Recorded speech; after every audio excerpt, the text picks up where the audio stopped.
Programme میں ایک بار پھر خوش آمدید کہیں گے، گفتگو کے سلسلے کو آگے بڑھاتے ہیں۔ علی گوہر صاحب، منشیات کا جو لعنت ہے اس کا سامنا ہمیں پورے ملک میں ہی کرنا پڑ رہا ہے، اور خاص طور پر اگر بات کی جائے کالجز کی، اسکولوں کی، یہاں تک جو ہے وہ خبریں سننے کو ملتی ہیں کہ اسکولوں میں بھی منشیات سپلائی ہو رہی ہے، کالجز میں بھی سپلائی ہو رہی ہے۔ اس کے خلاف حکومت کی جانب سے کیا کارروائیاں کی جا رہی ہیں؟ دیکھیں، بالخصوص میں نے یہ دیکھا ہے کہ مرکز کے جو ہیں جتنے بھی مطلب ہے کہ ادارے، وہ تو بڑے ایکٹیولی کام کر رہے ہیں۔ خاص طور پر میں آپ کو بتاؤں گا کہ پنجاب میں ایک نیا ادارہ سی ایم صاحبہ نے بنوایا ہے، اور اس کے تحت جو ہے مطلب ہے کہ وہ پورے پنجاب کے اندر کارروائیاں کی گئی ہیں۔ پنجاب کی تاریخ میں وہ بہت بڑے بڑے منشیات فروش جن کو کہ کبھی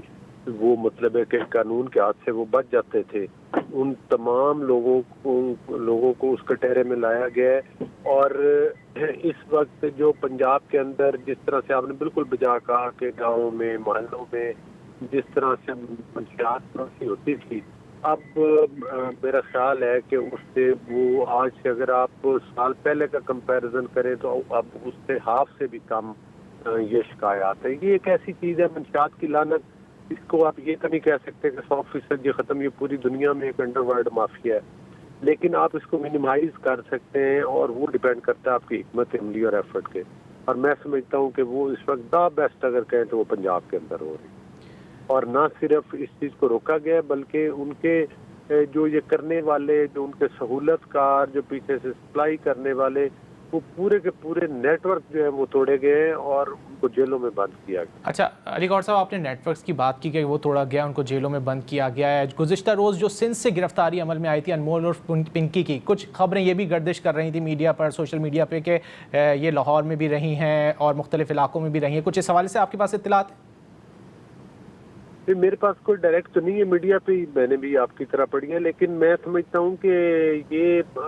جو گرفتار ہوئی ہیں خاتون، یہ بالکل ہو سکتا ہے مختلف، یہ ایسے لوگ ظاہر ہے وہ چھپ کر ہی رہی ہیں نا، کوئی سرے عام تو نہیں رہی، کسی بھی چاہے مسجد میں رہی ہیں یا جہاں بھی رہی ہیں، وہ تو خیر وہ ایک بازاری زبان استعمال کر رہی تھی۔ میں نہیں سمجھتا کہ ان چیزوں کو سنجیدگی سے لینا چاہیے۔ ہاں، سنجیدگی سے اس چیز کو لینا چاہیے کہ جو اس لیول کا کرائم ہے، جو اس لیول کے کرمنل ہیں، جو منشیات فروش ہیں، جس طرح سے یہ خاتون کا بتایا جا رہا ہے، تو یہ تو ایک ایکسپوز ہوئی نا، میڈیا پہ وائرل ہو گئی۔ اس طرح کے اس سے بڑے بھی ہو سکتے ہیں جو ابھی تک وہ موسٹلی تو اس شعبے والے لوگ جو ہوتے ہیں وہ پس پردہ ہوتے ہیں۔ تو میں سمجھتا ہوں کہ یہ اس میں تمام صوبائی حکومتوں کو اور مرکزی حکومتوں کو مل کے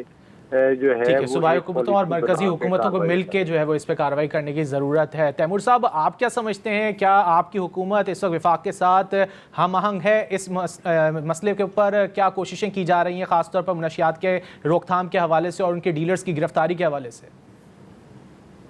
جی بالکل، میرے خیال میں یہ بھی ایک اور ایسا معاملہ ہے جس کے اوپر کوئی دو رائے نہیں ہو سکتی۔ ہم سب کے ارد گرد کے لوگ، بچے اسی ماحول کے اندر ہیں، اور منشیات کا سدباب کرنا ہم سب کے انٹرسٹ میں ہے۔ بالکل یہ چیزیں ہو رہی ہیں، لیکن ہمیں یہ دیکھنا یہ کہ ہم ہر چیز کو اتنا اس طرح کیوں ہے، جو پرومیننس جن خاتون کو اریسٹ کیا گیا ہے کراچی میں، جس طرح اس کا نیوز آئٹم بنا ہے اور اس کو ایک قسم کا ایک بڑا ڈفرینٹ طریقے سے پورٹری کر کے دکھایا جا رہا ہے، میرے خیال میں ایک ملزم کو ملزم کی طرح دکھانا چاہیے، اور اس کی پراپر کیس کی انویسٹیگیشن ہونی چاہیے۔ ہمیں اس چیز کو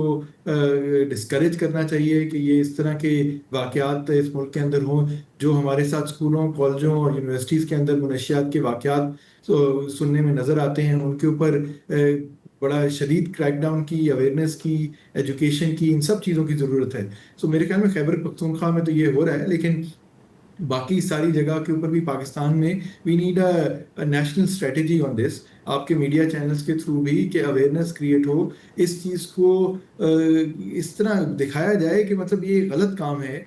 جس کو ڈسکریج کیا جائے، لوگ اس سے فیسینیٹ نہ ہوں، اور اس سے دور رہنے کی کوشش کریں. تو یہ سب چیزیں جو ہیں وہ کلیمپ ڈاؤن کر کے اور آپ پکڑ کے تو کچھ حد تک کنٹرول کر سکتے ہیں. جو سپلائی چینلز ہیں ادھر ANF اور باقی ادارے جو ہیں وہ مزید کام کر سکتے ہیں, بٹ اس کی ڈیمانڈ کو ختم کرنے کے لیے آپ کو اویئرنیس کیمپینز, آپ کو میڈیا کو بہت اہم رول پلے کرنا پڑے گا. سوشل میڈیا جو ہمارے اب انفلوئنسر جن کو اتنی تعداد میں عوام, خاص طور پہ جو منشیات کے لیے ٹارگٹ سیگمنٹ ہے ینگسٹرز کا, وہ بہت فالو کرتے ہیں, تو ان کو اس طرح کے پازیٹیو چیزوں کے لیے اپنے پلیٹ فارم یوز کرنے کی ضرورت ہے. حکومت کی طرف سے, انفارمیشن منسٹری کی طرف سے اس کے اوپر کیمپینز چلانے کی ضرورت ہے, لوگوں کو آن بورڈ کرنے کی ضرورت ہے کہ اس کو پروپیگیٹ کریں. یہ کام کرنے کے میں جس طرح آپ کے پروگرام کے شروع میں بھی کہا کہ ہمیں اس وقت کنسٹرکٹیو ایشوز پہ بات کرنے کی ضرورت ہے, معیشت کو ٹھیک کرنے کی ضرورت ہے. اور آج آپ نے شو پہ دیکھا تقریباً سارے ہی ایگری کر رہے ہیں, ہمارے جو حکومتی اتحادی دوست ہیں آج کے شو کے اوپر, علی گوہر صاحب بھی اور سعدیہ صاحبہ بھی, مطلب وہ بھی ایگری کر رہے ہیں. منشیات کا چیلنج آ گیا, باقی بھی معاملات. سو ہمیں ان چیزوں پہ بات کرنے کی اور اکراس پارٹی لائنز آگے کام کرنے کی ضرورت ہے. پاکستان کے انٹرنل سیکیورٹی حکومت اور صوبوں کو جو ہے وہ مربوط کارروائیاں کرنی ہوں گی تاکہ اس طرح کی جو صورتحال نہ کرنا پڑتا ہے منشیات کے حوالے سے وہ نہ کرنا پڑے. سید رضی کو دیجیے اجازت, اللہ حافظ.